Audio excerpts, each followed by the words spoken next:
The giant picked up trembling Sophie with one hand and carried her across the cave and put her on the table. Now he really is going to eat me, Sophie thought. The giant sat down and stared hard at Sophie. He had truly enormous ears. Each one was as big as the wheel of a truck, and he seemed to be able to move them inwards and outwards from his head as he wished. "I is hungry," the giant boomed. He grinned, showing massive square teeth. The teeth were very white and very square, and they sat in his mouth like huge slices of white bread. "Please don't eat me," Sophie stammered. The giant let out a bellow of laughter. "Just because I is a giant, you think as I a man-gobbling cannibal," he shouted. "You is about right. Giants is all cannibally and murderful, and they does gobble up human beings. We is in giant country now. Giants is everywhere and around. Out there us has the famous bone-crunching giant. Bone-crunching giant crunches up 2 wopsy-whiffling human beings for supper every night. Noise is ear-busting. Noise of crunching bones goes crackety-crack for miles around." "Ouch," Sophie said. "Bone-crunching giant only gobbles human beings from Turkey," the giant said. "Every night Bone Cruncher is galloping off to Turkey to gobble Turks."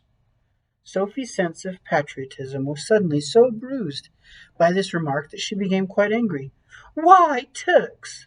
she blurted out. "What's wrong with the English?" "Bone-crunching giant says Turks is tasting ever so much juicier and more scrumdiddlyumptious. Bone Cruncher says Turkish human beings has a glamorly flavor. He says Turks from Turkey is tasting of Turkey." "I suppose they would," Sophie said. "Of course they would," the giant shouted. "Every human being is diddly indifferent. Some is crumdiddlyumptious and some is ucky slush. Greeks is all full of ucky slush. No giant is eating Greeks ever." "Why not?" Sophie asked. "Greeks from Greece is all tasting greasy," the giant said. "I imagine that's possible too." I imagine that's possible too," Sophie said. She was wondering with a bit of a tremble what all this talking about eating people was leading up to. Whatever happened, she simply must play along with this peculiar giant and smile at his jokes. But were they jokes? Perhaps the great brute was just working up an appetite by talking about food. "As I am saying," the giant went on, "all human beings is having different flavors. Human beings from Panama is tasting very strong of hats." "Why hats?" Sophie said. "You is not very clever," the giant said, moving his great ears in and out. "I thought all human beings is full of brains, but your head is emptier than a boondoggle. "Do you like vegetables?" Sophie asked, hoping to steer the conversation towards a slightly less dangerous kind of food.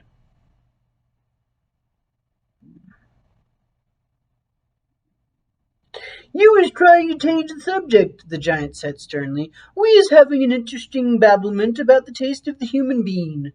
The human bean is not a vegetable." "Oh, but the bean is a vegetable," Sophie said. "Not the human bean," the giant said. "The human bean has 2 legs and a vegetable has no legs at all." Sophie didn't argue anymore. The last thing she wanted to do was to make the giant cross. "The human bean," the giant went on, "is coming in dillions of different flavors. For instance, human beans from Wales is tasting very whooshy of fish. There is something fishy about Wales." "You mean Wales," Sophie said. "Wales is something quite different." "Wales is Wales," the giant said. "Don't gobble funk around with words.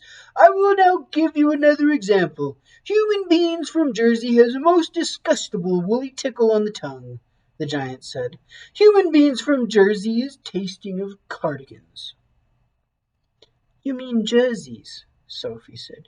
"You are once again gobble-funking," the giant shouted. "Don't do it. This is a serious and snitching subject. May I continue?" "Please do," Sophie said. Danes from Denmark is tasting ever so much of dogs, the giant went on. Of course, Sophie said. They taste of Great Danes. Wrong! Cried the giant, slapping his thigh. Danes from Denmark is tasting doggy because they is tasting of Labradors.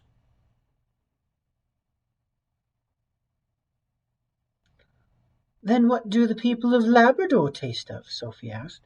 Danes, the giant cried triumphantly. Great Danes! Aren't you getting a bit mixed up? Sophie said. I is a very mixed up giant, the giant said, but I does do my best, and I is not nearly as mixed up as the other giants. I know one who gallops all the way to Wellington for his supper. Wellington, Sophie said. Where is Wellington? Your head is full of squash flies, the giant said. Wellington is in New Zealand. The human beings in Wellington has an especially scrumdiddlyumptious taste. So says the welly-eating giant. What do the people of Wellington taste of? Sophie asked. Boots, the giant said. Of course, Sophie said. I should have known. Sophie decided that this conversation had now gone on long enough. If she was going to be eaten, she'd rather get it over and done with right away than be kept hanging around any more. What sort of human beings do you eat? She asked, trembling. Me! Shouted the giant, his mighty voice making the glass jars rattle on their shelves. Me gobbling up human beings! This I never! The others, yes, all the others is gobbling them up every night, but not me. I is a freaky giant. I is a nice and jumbly giant. I is the only nice and jumbly giant in giant country. I is the big friendly giant. I is the BFG. What is your name? My name is Sophie, Sophie said, hardly daring to believe the good news that she had just heard.